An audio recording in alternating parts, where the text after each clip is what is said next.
Aujourd'hui, je me sens triste parce que l'Afghanistan, croyez-moi, c'est une image qui me reste dans la tête. Il y a quelque temps, il y a quelques dizaines d'années, mais c'était hier, Kaboul s'appelait le Petit Paris. Et quand je vois aujourd'hui comment les femmes vont être martyrisées, seules quelques-unes ont pris les armes, je m'accroche à ces petits groupes.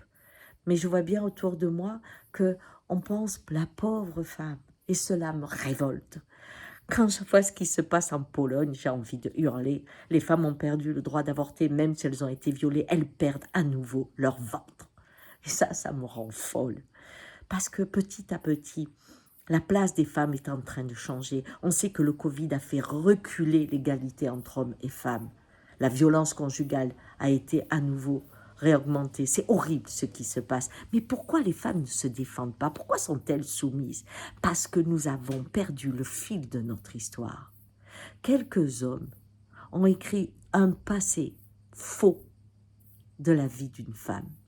Je vous conseille de lire, d'écouter l'émission de France Culture qu'il y avait en 2006 et qu'ils ont remis à l'ordre du jour cet été, Les femmes et le pouvoir en France. Vous découvrirez quel est le groupe d'hommes qui a un jour réécrit l'histoire, comme pour les pharaons noirs qui n'ont pas existé et qu'on découvre aujourd'hui qu'ils ont régné pendant 110 ans avec une culture extraordinaire.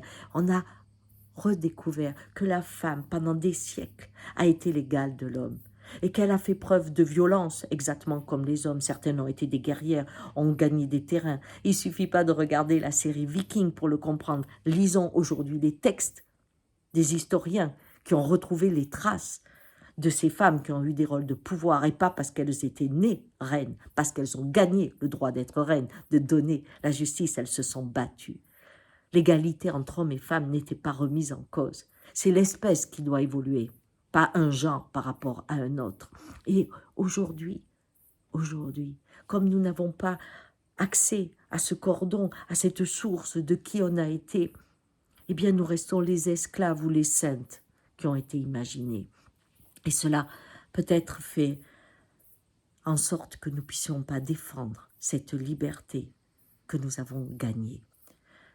Il suffit de regarder les plages où la nudité a disparu et où on remet le maillot, les hammams où on remet le maillot, mais aussi le sein qu'on donnait aux enfants qui commence à être mal vu. Quand le nu devient péché, à ce moment-là, vous pouvez être sûr que quelque chose se développe à côté, c'est-à-dire le porno, la vente du corps pour vendre une voiture ou un autre objet, c'est-à-dire le corps devient objet sexuel et la femme disparaît. Aujourd'hui, nous sommes menacés et seule notre histoire peut nous libérer, pas les lois, notre histoire, en chacun de nous. Sinon, vous êtes comme cet éléphanteau à qui on a mis une petite corde quand il était petit, qui l'empêchait de partir. Eh bien, en grandissant, alors qu'il aurait pu d'un coup de patte s'évader, il est persuadé que la corde le retient. Aujourd'hui, les filles, revenez à vos livres, revenez aux connaissances que nous avons, car demain, la Pologne, Kaboul, ça peut être nous. Allez, comme dit Simone de Beauvoir, soyons vigilants. Ciao.